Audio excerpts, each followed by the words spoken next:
Imagine this. You wake up one quiet morning.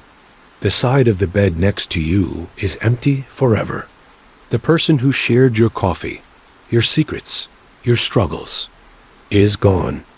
It's the phone that doesn't ring anymore. The chair across the table that stays cold. The house feels bigger, but your heart feels smaller.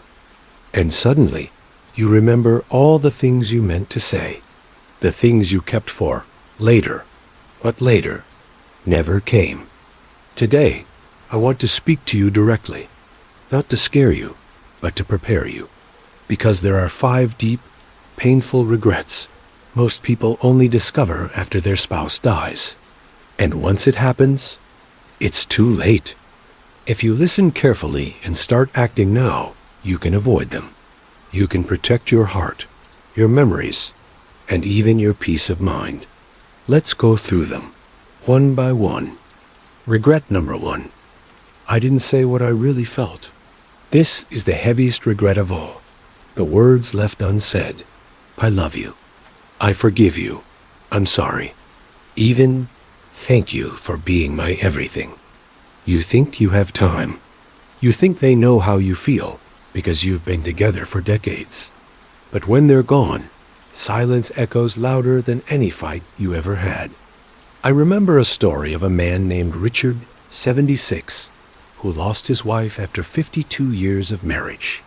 He said, "I was waiting for the right moment to tell her how much I appreciated her.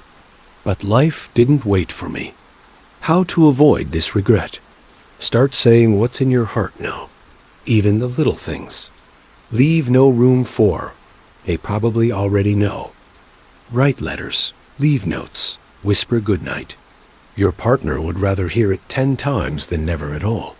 Don't let your love story end with silence. Regret number 2. I never learned how to manage without them. Here's the cold, hard truth. One day, you will be alone in that house. And if your spouse has always handled the bills, the bank, the repairs, the medications, you might suddenly feel like a stranger in your own life. This regret isn't just emotional, it's survival. So many widows and widowers say, "I didn't even know the password to our bank account. I didn't know where the documents were. I felt helpless." And scammers, predators, even distant relatives, they know this is the moment you're most vulnerable. How to avoid this regret? Sit down together and go through every password, every bill, every account. Make a "when I'm gone" file, not because you want it to happen, but because you care enough to prepare. Learn the basics: cooking, paying online, even changing a light bulb. If your spouse always did it, learn it now, because nothing is lonelier than grief combined with confusion. Regret number 3.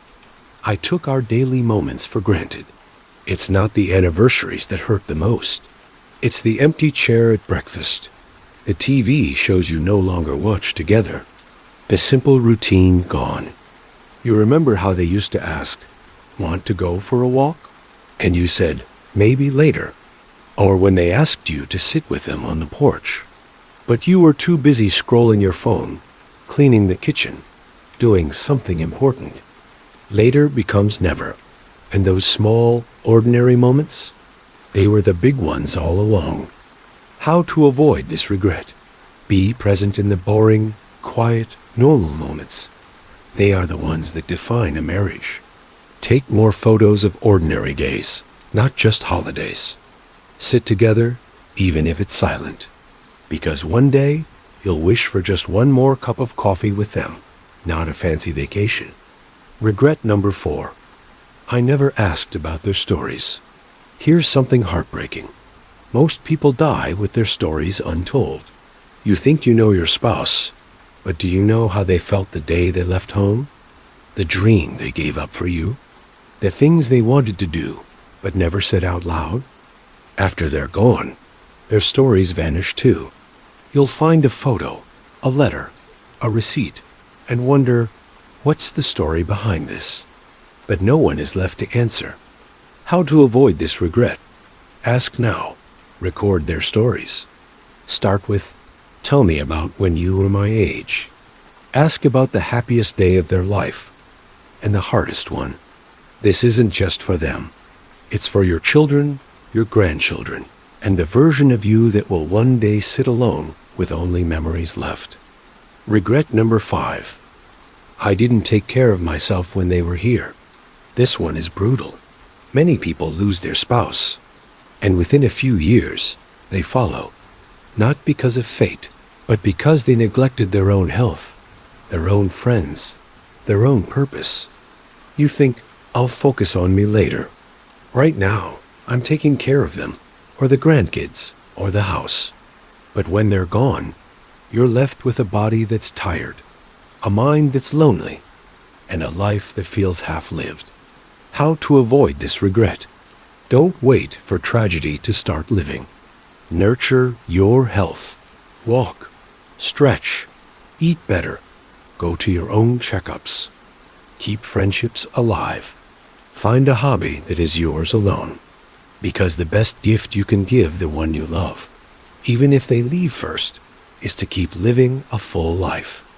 Don't wait until it's too late.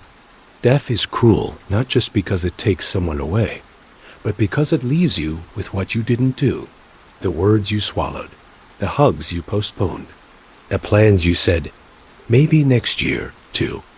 You cannot change when your spouse will leave this world, but you can change what kind of story you'll be left with.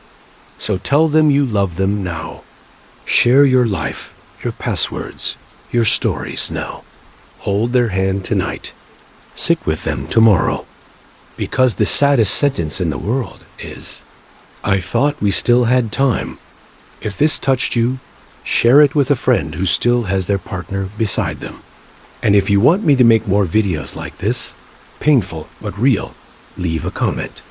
I choose to love now.